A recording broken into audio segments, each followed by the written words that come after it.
Oh, I love it. I love acting. I love reading the work when you're doing it and thinking about it, and yeah, I love it. Yeah, it is a life, yeah. When you're signing up to a particular life, aren't you? You'll be up and down all the time.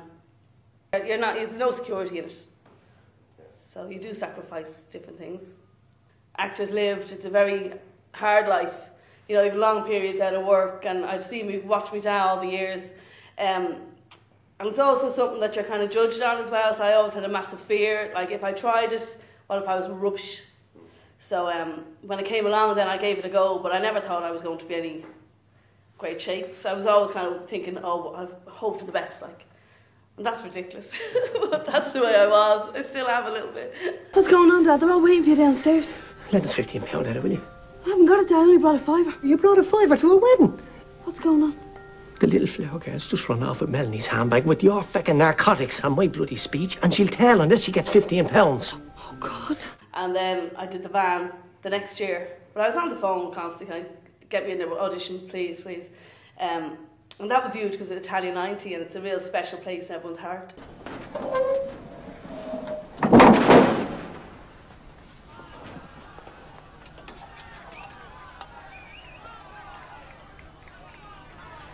But then intermission, I only had a day or two on that, you know, because they cast English and Scottish girls, 2 Scottish girls as the main roles, which was ridiculous, I thought. But so us Irish girls just got the small parts.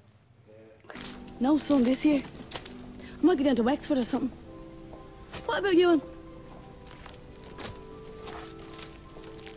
Do you ever smell these? They smell lovely, they do. Me and Deirdre. We broke up, didn't you? How do you know? That's all right then. What an actor at their best does is they take their soul, or whatever you want to call it, and they put it on a table for everyone to examine. And they stand there watching their soul beat close to death, and then they put it back into their body and they begin again. Their level of courage, their level of decency, their level of generosity. There are some wacko actors out there, but this notion of prima donna actors is an absolute fallacy. Most of them are hard working beyond measure. They're doing all the work behind the scenes. They're the ones up until 4 o'clock in the morning learning stuff and trying to work something out. They're the ones who turn up and give everything they have every time. And they're the ones who are forgotten the moment they move on to the next one. They turn up as ghosts and they leave as ghosts. And yet they've left something behind that is, if it's captured properly, is more alive than anything we could imagine.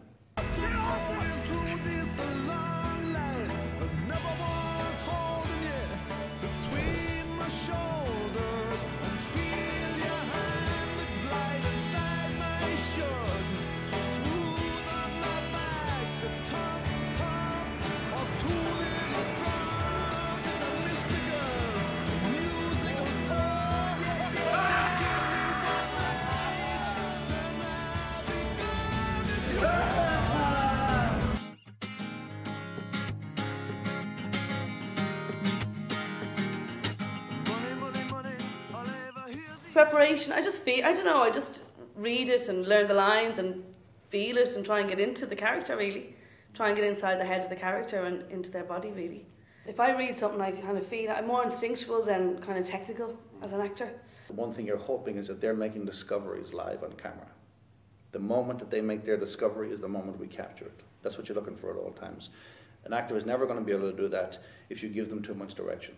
Because actors are so generous, they will do everything in their power to please their notion of what they think you want. So they actually will begin to imitate either what you've done for them, or they will try to attempt to present what they hope you want. Where in fact the most effective acting is when you empower them to transcend all of us in the room and become something extraordinary. I'm knackered, a fucking little tramp, that's what you are. Queuing up for you the way. Must you change them? A tramp, that's all you are. No. Yes, you are. Where's to go? Must you change? Much.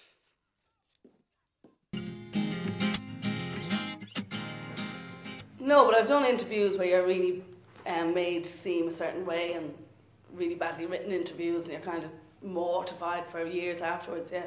Your man was, so patronising.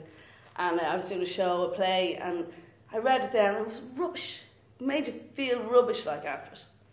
So the less of them now, I think the better, of interviews like that. Yeah, it's very hard. Like, and at the same time, you need them if you're in a show. You know? I shouldn't say that because that's very bad, isn't it? Yeah, you should say it. There are some wonderful They're a funny writers, type. but there are some wonderful writers out there who are working for the media, and there are some hack, incompetent whores who should not be allowed near the dictionary, much less an article. But I've never had a really bad experience. They just kind of, but when you're young and those things are written, it makes you feel awful. Like it makes you like it floors you, you know. But there was nothing negative said about me. It was just the way it was written made you seem a certain way that just make you seem like a fool, like, you know. The problem is when it becomes personal, when your personality and your personal life is used as a punching bag in the national media. That kind of leaves you a bit raw. But then you go, that's the price you pay. And suddenly you're in a position where you're so frustrated at what you've become that you decide you want one last attempt to make something that you can go to your grave knowing that you tried. And it was a film called Charlie Casanova.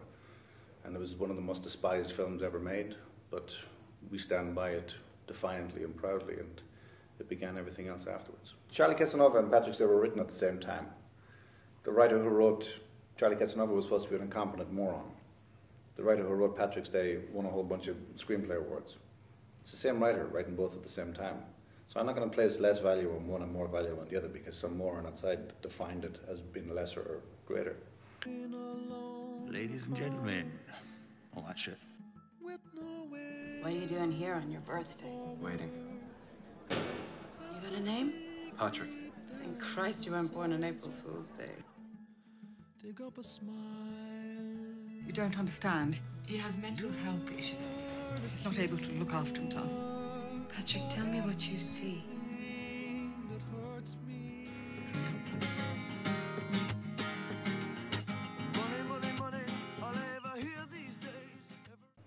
If you're writing something, all you need is a pen and a piece of paper. Everything else requires money and requires other people. But even if you can't get a pen and a piece of paper, go to a bookies and take the betting slips and start writing at the back with one of their pencils. Literally that notion, that sense of, despite all the technological advancements, the one thing that hasn't changed is a blank piece of paper and a pencil and your imagination. And remarkably, that has value beyond most of our comprehension until you do it, because most people can't do it. And the people who produce films are constantly striving to find one piece of writing that excites them, because most of the writing they come across doesn't excite them at all. It's derivative, it's generic, it's imitative, it's all these bland celebrations of the mediocre, whereas if they find a piece of writing, they may not even like the idea of what it's trying to explore, they may not ever intend on making it, but if they're excited by the writing, they'll protect it. So with me, it was a case of somebody recommended somebody read something, and they read it, and then suddenly I'm on a plane to Los Angeles. So it's one of those things where it has value beyond measure. And then I started to write a screenplay from a position of total fear and desperation, and felt that if you just completed that screenplay, that something might change. And it took a long time, but eventually I finished it, and things began to change very fast. And people read it, and people responded to it, and suddenly I was being hired to write other people's material. And you end up becoming a writer by default, because you don't have the academic qualifications, or you don't even have the belief that you're a writer, but suddenly it starts to happen for you, and people start paying you, so you do it, and you deliver it. And then you end up writing crap television, and then you end up writing some decent stuff, but the decent stuff doesn't get made, and the crap television gets celebrated. So you watched movies and loved them, but you never thought for a second you'd ever be a part of the people who make them. And then similar to Nelly, I never finished school, and I was homeless for a while and all that kind of crap. So you become so far removed from the possibility of anything that you never conceive of a notion of doing something beyond the limitations of where you are. In terms of the films, I think one of the major things with actors is there's always a moment on a set when the crew realize something special is happening. Because crews they're kind of forgotten, and they're kind of treated as the invisible ghosts on the set. But they're oftentimes more invested than anybody is aware of. And there's a moment that happens when the crew becomes still, and they realize, at last, we're working on something that's going to be beyond the standard nonsense that we're often hired to do. And that's the moment you're looking for, and that moment comes from the actors. And it's a moment that usually happens if you're lucky on day 2 or 3, where people realise there's a level of commitment that's just happened that has upped the ante for everybody. On Patrick's Day, it was a scene with Mo Dunford and Catherine Walker that was on the first day, and it's a breakup scene, and everybody just went, something just happened. Then the next day, Mo Dunford had a breakdown scene, and then I asked for the set to be cleared, and suddenly people are standing in hallways and are watching on monitors, and there's a sense of urgency and a sense of possibility that everybody becomes a part of, and it becomes contagious and infectious in the most creative sense of the word. I think the single most important thing is that on a film set or on any kind of set, that people feel empowered enough to get excited enough to want to make a contribution that elevates everybody. And when that happens, it goes from potentially disastrous to potentially extraordinary. Filmmaking, no. I'd be more thinking of theatre. But I would love to direct, and I'd love to write as well. I'd love to do all that, and that'll all happen in the future. And then you go back to your own previous world and you realise the only things that make a difference are the things that are made. Everything else is theory. So if you're going to write something that's a place that's worth protecting and a place worth living and dying by, and somebody will respond to it.